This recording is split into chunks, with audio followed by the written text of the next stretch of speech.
already skewed unfairly. But what's most interesting to me is the reality compared to our perception. The ideal is as far removed from our perception of reality as the actual distribution is from what we think exists in this country. So ignore the ideal for a moment. Here's what we think it is again. And here is the actual distribution. Shockingly skewed. Not only do the bottom 20% and the next 20%, the bottom 40% of Americans barely have any of the wealth. I mean, it's hard to even see them on the chart.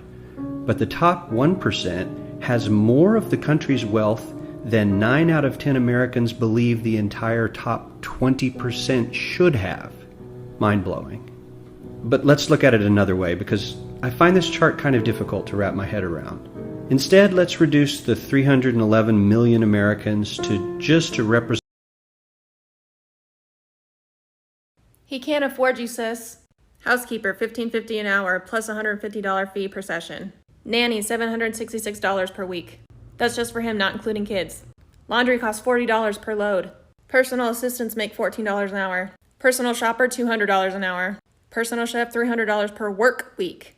If they want to take you out, sugar baby allowance is $3,000 a month, plus $500 every time you meet up. Horizontal tango is $98,900 salary, plus $1,200 per session. What's that? He wants you to have his baby? $65K per pregnancy.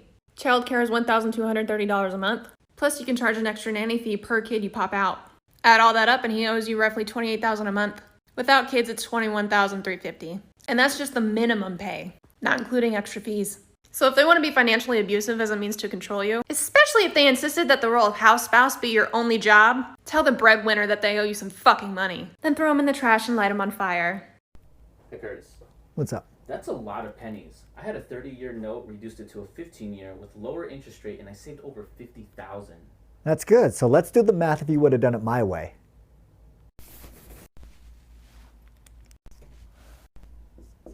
For example, a 15-year mortgage versus a 30-year mortgage. Interest rate assumed 2.5% versus 3%.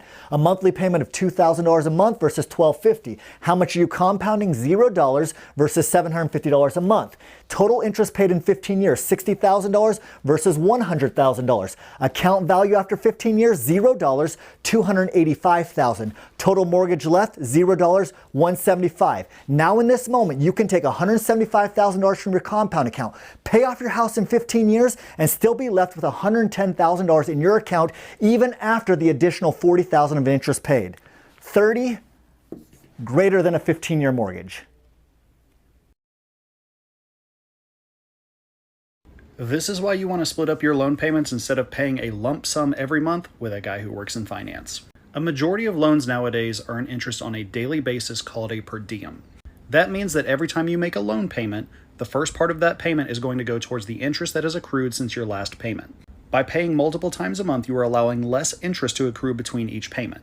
That means that more money is going towards your principal balance. And that means the amount of interest that accrues over the entire duration of your loan goes drastically down. That's because your per diem is based on the principal balance of the loan. So if your principal balance shrinks, your per diem shrinks too. So if you were to do the minimum monthly payment split evenly twice per month, you would pay off your loan about 6 to 8 months sooner. And in natural succession, if you were to make more than the minimum payment, then yeah, you're going to pay the loan off even faster.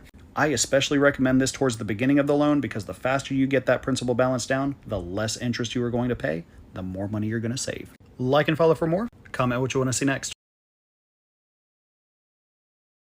Which one do you take? $5 million today or 1 cent that doubles every day for the next 30 days?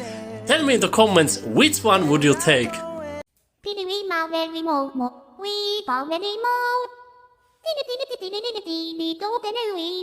Let's say that your fucking car breaks down, or let's say that you have to go into the hospital and you need cash really quickly. Well, if you have no savings account because they're not paying you any interest, then what happens is that you either have to go pull money out of your investments and you have to hope that the market is actually not in the shitter at the time that you do it, so you actually lose money, or worse yet, you put it on a credit card. So tell me what's worse for you to do, to sit there and earn 0.01% in a savings account for money that you might need for an emergency, or to put that shit on a fucking credit card with double-digit compound compounding interest. This is what I'm trying to teach you, you guys. I'm a certified financial planner.